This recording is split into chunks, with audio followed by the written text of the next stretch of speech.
We'll get underway with the student athletes from Clemson, the number 6 seed in the West region, a record of 21-11. They'll play the second game here tomorrow at FedEx Forum. We're joined by, from my left, graduate student Joseph Girard III.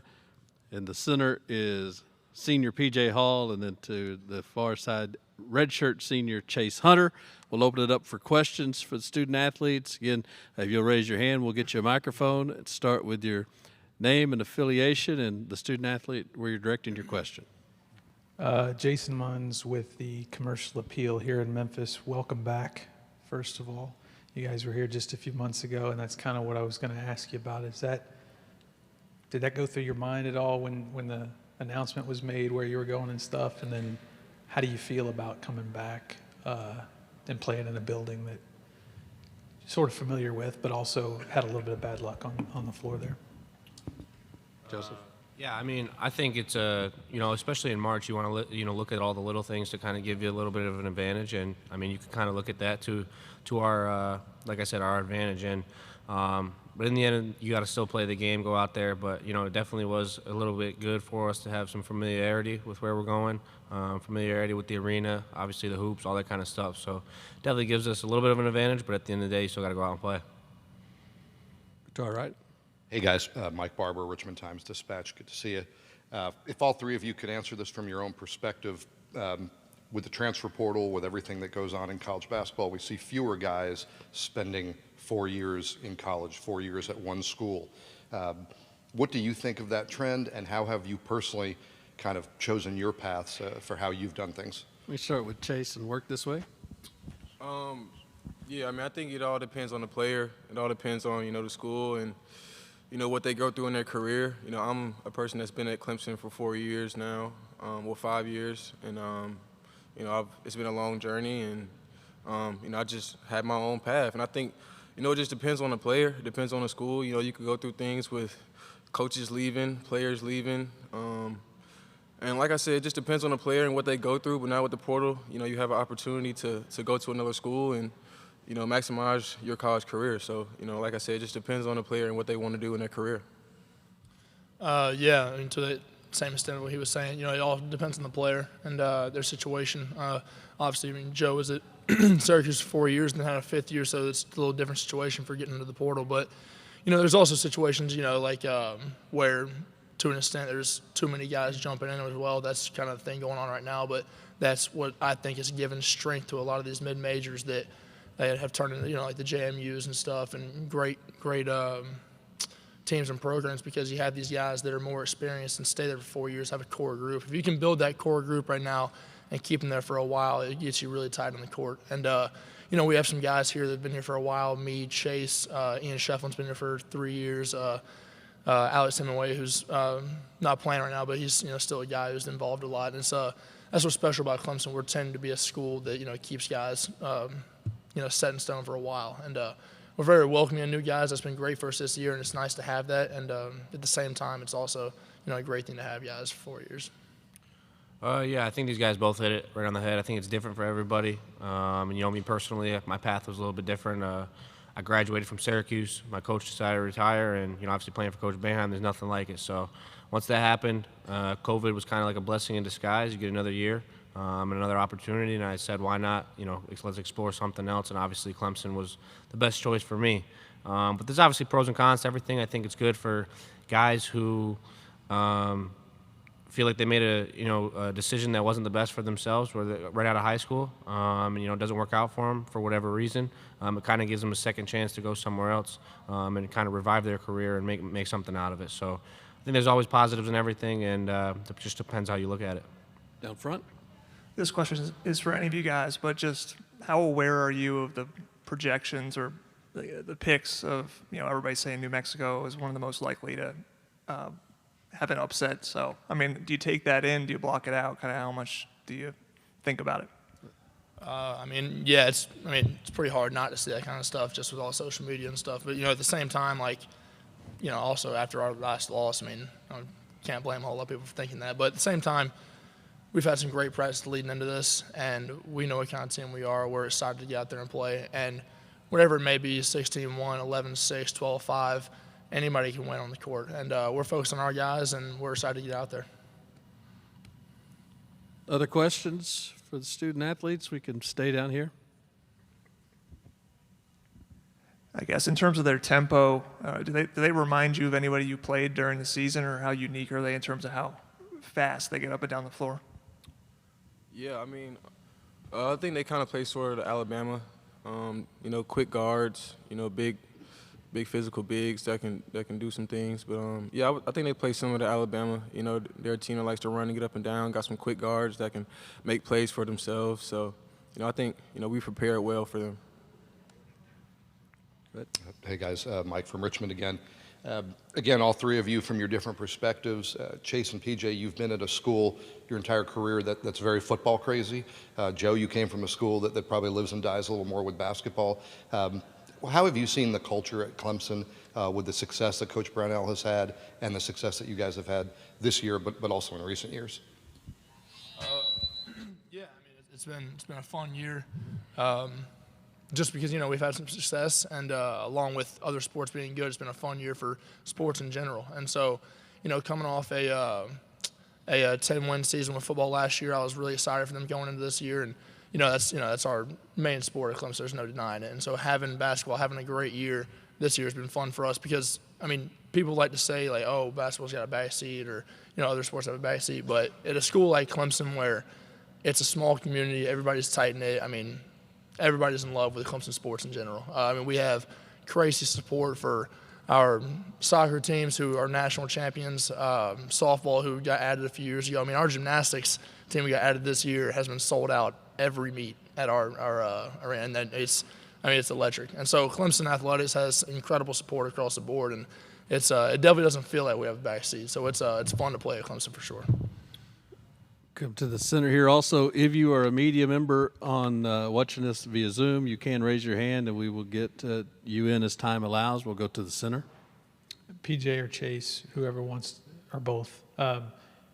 Was there anything about when you were here the last time that that sort of you used going forward over the rest of the season to like maybe inform how you approached certain things, or was there something that you, I don't know, like a lesson that you learned or anything from here that you employed the rest of the way?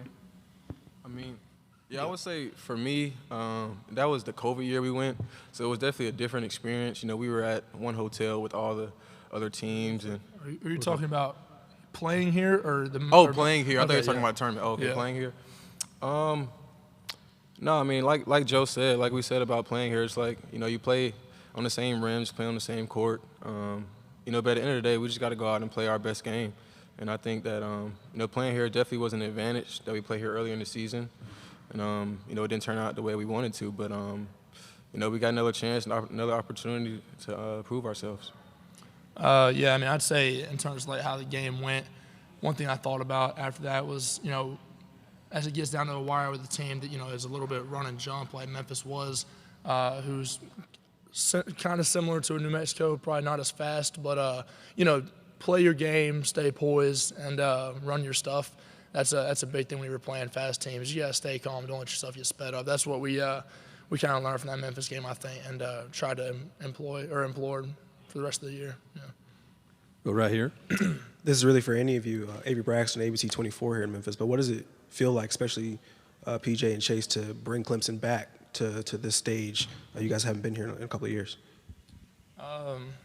Yeah, I mean, I'd say, first of all, we didn't do it alone. We got incredible coaches and a lot of guys that came to help us along the way. I mean, obviously, we brought in new guys like Joe and Jack, who were tremendous boosts for us, shooting on the outside, then a 1-through-5 switching with Jack, who can play incredible defensive rebound.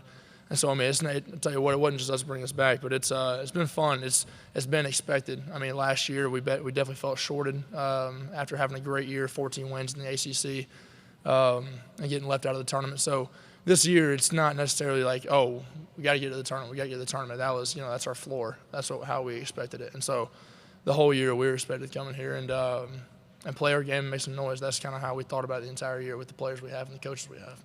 In our last 5 minutes, we're going to go to the back left and then back down here to the front. Hey, this is for each of you. As you noted, you kind of struggled down the stretch. If each of you could take an aspect of the team going into tomorrow that you think you got to kind of flip that switch to get back to where you were playing your best, what would it be in each of your opinions? Let Joseph start. I think first off, I think that our practices this last week have been a lot better. There's a lot more on edge, and I think just kind of one of the things that the coaches were, I guess, emphasizing was getting our edge back. And we had that obviously the first 2 months in the season, and it's easy to have an edge when you're 10-0 or whatever it was, and 11-1 at one point. So it's easy to be up when things are going great, but when things were going bad, you just got to figure out a way to get out of the hole and trying to get that edge back. And I think that's what we've done this last week. Again, just trying to look at everything positive. Losing early in the ACC tournament kind of gives you a chance to go back to practice and get your mind right. So I think if we took a look at it that way, it'll help us for tomorrow. PJ? Yeah, especially what we were saying at the last point. Losing early in the ACC tournament in the fashion that we did was not just disappointing but embarrassing. And so, going back to these practices, going good on good and making sure we're sharpening our edges and making sure we're having a competitive edge and fight was huge for us. And going into these last few practices after we had some time off, or not time off, but the first couple after the ACC tournament, sharpening our minds ready for this tournament and sharpening our minds for our opponent. That's been big for us. It's not necessarily flipping a switch. If you have to flip a switch, then you have a problem, especially this late in the year. It's time to be ready to be on go at all times. Chase? Yeah, for me, I think game-wise, we just got to be able to fight through adversity. We've had some games where we started off great, and teams come out and make a run, and we just as the three leaders here, we got to be able to step up and whether it's calling timeout, bring the team together, and making sure we get a stop or making sure we get a big basket when we need it. So I think, going into this tournament, we've made sure we put more focus on that and making sure as leaders of this team that we get the team together and do what we need to do. All right, we're going to come down front. Then if time allows, we do have one in Zoom, so go ahead. PJ, you were mentioning the coaching staff, obviously. Coach Brownell, how much respect do you feel like he gets from the fan base compared to what he deserves? And is there any motivation to try to make a run to kind of back him up? Yeah, I mean, there's always been motivation for me to, and not just me, the whole team, to fight and win for him. I mean, the loss at Cameron this year was sickening because I know he never won there. He's had so many close chances, and it feels every time it's like, what's going on? Like, it hurts. And so, wanting to win for him, wanting to win for the rest of our coaching staff is huge because I don't want to say there's not a respect for him, but there is. You hear all the outside voices of people who aren't fans of him, and it's frustrating because of how much we care and love that guy and how incredible he is and how smart of a coach he is. And so it definitely is an added motivation to fight for our coaches. And there's not a whole lot of motivation you need to get up for these games, but whenever you have added stuff, it's special. Yeah. All right, lastly, we'll go to Darian Carter, Greenville News on Zoom. Go ahead. Hey guys, this is for any of you. Just what has been Coach Brownell's message heading into tomorrow's game that he's been hammering throughout these last few days of practices? Go ahead, Joseph. Like I said, I think it was getting the edge back. And Coach Brownell is someone who loves to go to work, loves to work hard, and he kind of said that to us that ultimately we had a lot of days in between our last game and then tomorrow, and likely we probably wanted a few more days off. But Coach Brownell just is a guy who likes to get back to work, and I think it's good for us, and it's been good for us, and it's kind of given us that competitive spirit that will help us, for tomorrow. And I think just the biggest thing is getting the edge back, like I said. We'll get you guys out on that. Thank you for your time, and good luck tomorrow. Appreciate it. Thank y'all. Just stand by. We'll be joined by Clemson head coach Brad Brownell.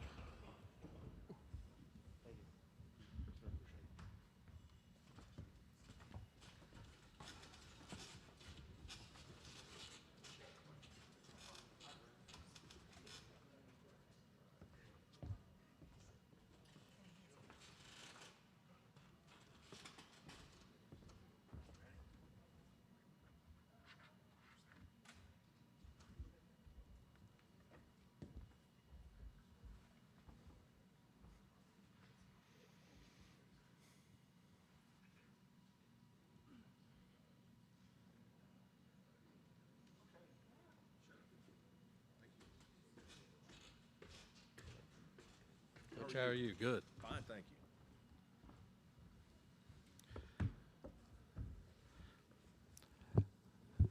And we are joined at the podium by Brad Brownell, head coach at Clemson, who has led the Tigers to the NCAA now for the 4th time. Under his guidance, we'll let Coach make an opening statement before we open it up for questions.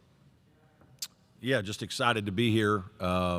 Really happy for our players, especially after being left out last year. I think, just really wanted these guys to be able to experience this opportunity. We were last in the tournament. I think it was in 21, which was the COVID year. So guys like Chase and PJ for us, Alex Hemingway, those guys didn't really get a true NCAA tournament. So we're just excited to be here. Have a lot of respect for Richard. Coached against him while he was at Minnesota. He's done a terrific job there at New Mexico, a super talented team that is probably playing their best basketball when it matters most right now, having won the Mountain West tournament. And we know we have our hands full with that group. So, but we're looking forward to the challenge. And we didn't play our best in our last outing, and I think our guys are looking forward to doing a little bit better this time. Remind our media members to give your name and your affiliation. We'll start to our right, Coach. Hey, Brad. Mike Barber, Richmond Hey, Times-Dispatch. Good to see you. Good to see you. I'm curious. I mean, obviously, you added a couple of important pieces, but the core of this team are guys who've been together for a long time. How has that changed the way you coach them, and how has that made them better because of maybe that chemistry or whatever you've seen? Yeah, I think, coaching right now is really challenging. It's as much as I love building a program and having guys in my team for, 4 and 5 years, and guys like PJ and Chase, and I know that's becoming much more rare and challenging, and so it changes things a little bit. You certainly have to be open to the portal, and I think the most important thing is you find kids that fit what you're about, fit your program. You bring in guys that have opportunities to play so that there's an understanding there. And I think it's really important that the guys who are still in your program are open to that. And, I pride myself on being extremely honest with our players. Sometimes they don't like all the things I have to say to them, but I do think they think I have their best interests at heart, and I'm always honest in terms of what we're trying to get done.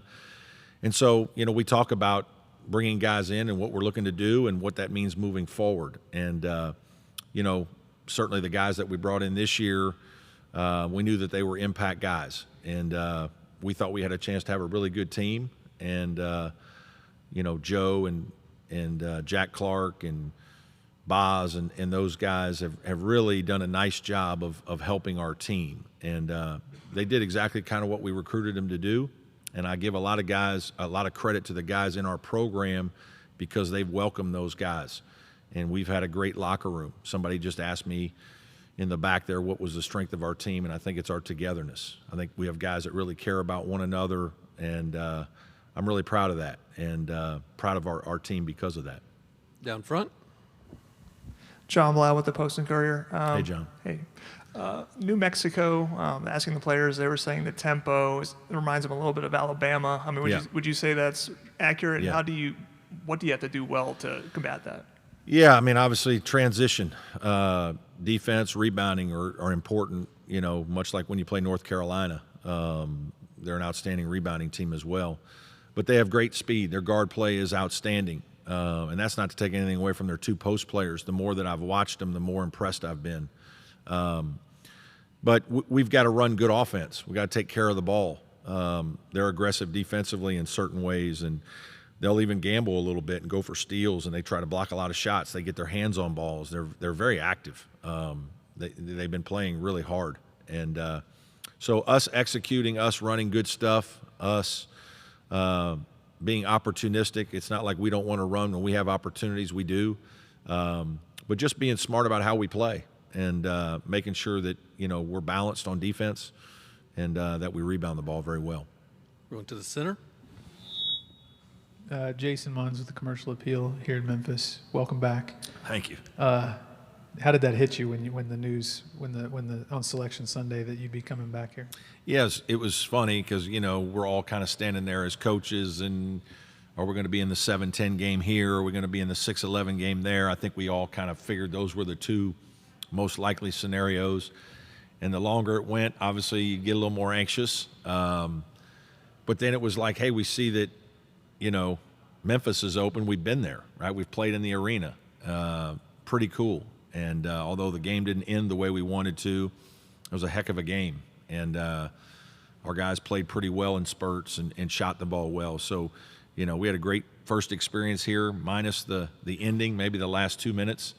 And so we were excited. Also, we know that a lot of our fans are going to be able to come. It's close enough that they can come, and with it being on Friday makes it even easier for folks to get off work. So happy to be in Memphis. If you were going to go back to a place that you had played earlier in the season, would you have rather been somewhere you'd won? I don't think we really worried about those kinds of things. Just somewhere they're going to take good care of us, and they have so far. Over here. Hey, Brad, Mike from Richmond again. One more on kind of the veterans and the guys who've been with you. Is it easier to make in-game adjustments when you have guys that well, they know you? That's a good point. And yes, it is. It is much easier with an older group and with some experienced players that you've kind of been around a couple of years to know that because I am a coach that adjusts a lot game to game. We change our scouting, we change our ball screen coverages, we run different packages offensively in different games. We probably do more different things than a lot of teams, like in our league. And it does help to have a veteran group, and it helps to have guys that you've been with a couple years to kind of understand that and pass it along. And I do think we have a tremendous culture. We have former players that we've heard a lot from here recently that supporting us, and it's kind of just passed on down, Eli Thomas to Amir Sims to P.J. Hall to Ian Shefflin. And it's been like that for several years now, and it's something we're really proud of. Next two will come from the back left. Hey, Brad, Phil Kornblut, Sports Talk Media Network. Hey, Phil. Hey, guy. 3 players all said they hated losing in the ACC tournament early, but it gave you extra practice time, and I think they all said practice went well. What did you see in practice? And Joseph said that even since they got the edge back that you had earlier. Yeah, I hope so.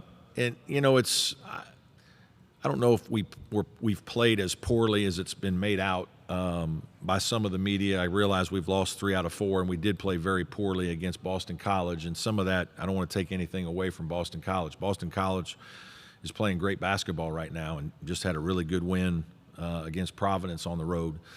But we didn't play well in that game. And, the loss to Wake Forest, we played pretty well. Wake lost 1 game at home all year, and we had a chance to win late and just couldn't quite get it done, but we played well. We had some good wins in the last 2 weeks at home against Pittsburgh and Syracuse, 2 20-win teams. So I don't think we're playing as poorly as some folks think, but we did play very poorly in the ACC tournament. Got home and had to face it, and I was very direct with our players that it was a missed opportunity, and I was really disappointed in it. And, I think sometimes at this time of year, there are more distractions than ever. And I just challenged our guys to try to get back to the mindset that we had in November and December. And a lot of that, it's funny, but I asked our guys, when November, what were you thinking about in regards to basketball? And it was like, yeah, we're tired of practice. We just want to play. And it really doesn't matter who we play. And then as you're winning in November and December, there's a joy and an excitement and an enthusiasm that you ride that wave. But then the season hits, and you're going to have some ups and downs, and we certainly have been through a few of those. And you got to kind of reset. And so we just talked about resetting, recentering ourselves, eliminating as many distractions and as much as the noise as we can, and let's get back to work. And so we practiced twice on Saturday and once on Sunday. Did a very light workout on Monday and have worked out obviously Tuesday and Wednesday to get ready. So, I think we're ready. I hope we're recentered, but, this is about players making plays, and we're going to find out where our guys are here come game time. All right, we're inside our final 5 minutes. We'll stay on the back. James Fletcher on 3. In a conference and a school that's kind of football driven in the conversation a lot of times, how important can success in March specifically be when you're in the national spotlight, everybody's watching, to prove to or showcase to collectives, administration, boosters, what the value of contributing to your program is? Yeah, I don't think it's just the end of the year. Certainly that's a part of it. And, making the NCAA tournament is unbelievably hard. And so just getting to here is step one. Certainly building off of this is it's an unbelievable opportunity, and we love to take the next step, and that's what we're trying to do as a program. You know, we've been to 3 of the last 7, so we've made some steps here. We went to a Sweet 16 in 18, so we know what it looks like. I think we've been consistently, I think we're 5th in the ACC in wins over the last 5 years. So I think we've done a lot of really good things that show people that we're a good basketball program and we're doing things the right way. But again, to take another step, we got to bust through consistently this time of year in this tournament, and it gives you the opportunity to do that. Nobody wants to more than me or our players. And so, you know, again, we're excited about the opportunity that we have against New Mexico to do that. Go ahead. You were talking about distractions earlier. There's been stuff in the news the last couple of days with regard to the ACC and the conference Yep. and all that stuff. Is that a distraction? Is that? No, to be honest with you, I mean, I'm not involved in any of that. There's a lot of folks on our campus much smarter than me that are leading our university. Graham Neff, our athletic director, Jim Clements, our president, our board. I mean, we've got great leadership at our school, and so they're handling all that. My head's been down. They haven't called me one time to ask me my opinion, or thankfully, I've been focused on New Mexico. Do you have an opinion? No, it's too important for me to be involved in anything like that. Okay, we'll go to the back row. Yeah, Brad, on the topic of distractions, how have you found the transfer portal opening right before the NCAA tournament starts? What's that been like for you and your staff? Yeah, distracting. And, you know, I'm on an NABC committee that I was adamantly against this for this very reason. And, you know, it's a hard time of year for everybody, players, coaches, the whole 9 yards. And there's a lot of coaches, especially at mid-major schools, whose tournaments end earlier, and they were very vocal about the longer we have to wait, the harder it is for us to figure out what we have to do. And so I understand why there's a segment of our, you know, coaching fraternity that wants that, but I also think this is really, I don't think this is the right time, and for folks to be talking about it, and the media is talking about it to some degree, and as coaches have to have one eye on it. And I wish, you know, I wished we could wait a couple more weeks, maybe not all the way through the Final Four certainly, but, you know, at least one more week to next week when now there's only 16 teams playing, and even if possible to get to the following week of the Final Four would even be best. But I don't, you know, we're all kind of living and learning through this process right now. We'll end it on the front row. I mean, you list some of the accolades, 3 tournaments in the last 7 years, a Sweet 16, all that. Do you feel like the fan base appreciates that they are able to see the bigger picture? And how do you deal with people who don't quite think you're doing enough? I don't worry about it. I hope they do. More importantly, it's about my administration and the folks that I work for, and my players, understanding that we're doing the best we can to put them in positions to be successful, and showing folks that this is a winning program, and there has been a pretty high level of consistency. You know, we're trying to raise the ceiling, certainly. I know we've raised the floor considerably since I got here, but I don't get too distracted with all of that. I've got enough to worry about, and day to day just coaching my team and planning for the future. Thank Coach, we'll get you out on that one. Okay. Get you on the practice floor. Good luck tomorrow. Thank you. Thank you so much. We will be back in here in 15 minutes with the student athletes from Texas A&M.